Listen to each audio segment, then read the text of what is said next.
Hello friends, स्वागत है आपके चैनल हैप्पी ऑनलाइन स्टडी में। आज हम इस वीडियो में डिस्कस करेंगे लॉर्ड कैनिंग के समय होने वाले प्रमुख घटनाओं और इसे याद रखने का एक आसान सा ट्रिक होगा। इस ट्रिक के माध्यम से प्रमुख घटनाओं को याद रखा जा सकता है और उसके बाद डिस्कस करेंगे इससे संबंधित सभी महत्वपूर्ण क्वेश्चन को जहाँ से एग्जाम में पूछे जाते हैं। तो चलिए देखते हैं पहले कौन सी घटनाएं हुई थी। लॉर्ड कैनिंग के समय प्रमुख घटनाएं कौन सी हुई थी, तो सबसे पहले बात कर लेते हैं कि इसका कार्यकाल था 1856 से इसका 62 ईस्वी कार्यकाल, 1862 ईस्वी कार्यकाल था। तो ट्रिक है जो कि काफी इजी ट्रिक है। पुनः नया दर कब हुई, दर को रेट कहते हैं। पुनः नया रेट कब हुई पूछ रहा है। तो पुनः से पुनर्विवाह अधिनियम जो कि 1856 में पारित किया गया था। नया से हम लोग याद रख सकते हैं न्यायालय उच्च न्यायालय की स्थापना की गई थी 1856 में। दर से मद्रास, ओ से कलकत्ता, ओ से बम्बई। मद्रास, कोलकाता, बम्बई में उच्च न्यायालय की स्थापना की गई थी। आपको ये याद रखना है 1856 में। इस तीनों जगह में 1856 में हाई कोर्ट की स्थापना की गई थी। होई से हाई कोर्ट पारित किया गया। तो इजी तरीके से हम लोग याद रख सकते हैं कि प्रमुख घटनाएं कौन सी हुई थी लॉर्ड कैनिंग के समय में। तो चलिए इससे संबंधित कुछ क्वेश्चन को देख लेते हैं जो कि एग्जाम में पूछे जाते हैं। कैनिंग के शासनकाल में सबसे महत्वपूर्ण घटना जो की थी 1857 का विद्रोह। कैनिंग के समय 1856 में हिंदू विवाह पूर्ण अधिनियम ईश्वर चंद्र विद्यासागर की सहायता से पारित हुआ था। आपको ये भी याद रखना है। कैनिंग के समय पहली बार कर्मचारियों को इनकम टैक्स जो कि 24 जुलाई 1860 को लगने था। 24 जुलाई से आपका इनकम टैक्स लगने लगा था। 1861 में फिर आपका इंडियन हाई कोर्ट एक्ट पारित किया गया।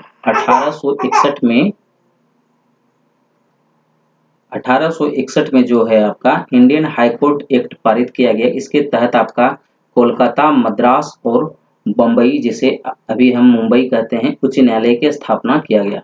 1858 में भारत सरकार के अधिनियम द्वारा पारित किया गया कि निर्धारित किया गया भारत का गवर्नर जनरल कहलाएगा। अब भारत का जो है गवर्नर जनरल कहलाएगा, वायसराय नहीं कहलाएगा। तो आपको ये याद रखना है पॉइंट, यहाँ से एग्जाम में क्वेश्चन पूछे जाते हैं। और 1858 में मुगल सम्राट के पद को समाप्त कर दिया गया। ये भी आपको याद रखना है। मुगल सम्राट के जो पद थे उसको समाप्त कर दिया गया। ये काफी इंपॉर्टेंट क्वेश्चन बन जाते हैं। पद को समाप्त कर दिया।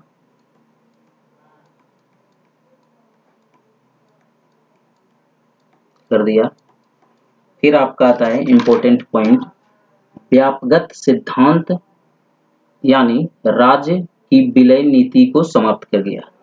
व्यापगत सिद्धांत इन्होंने दिया जो कि राज्य के विलय नीति को भी समाप्त कर दिया गया। राज्य के विलय नीति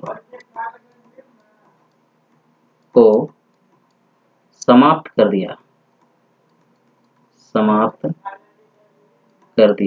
इन्होंने। तो ये सब काफी इंपॉर्टेंट पॉइंट बन जाते हैं कि जहां से एग्जाम में क्वेश्चन पूछे जाते हैं। फिर आपका आता है 1861 में इंडियन काउंसिल एक्ट पारित किया गया तथा पोर्टफोलियो लागू की गई। 1861 में आपका पोर्टफोलियो लागू किया गया। पोलियो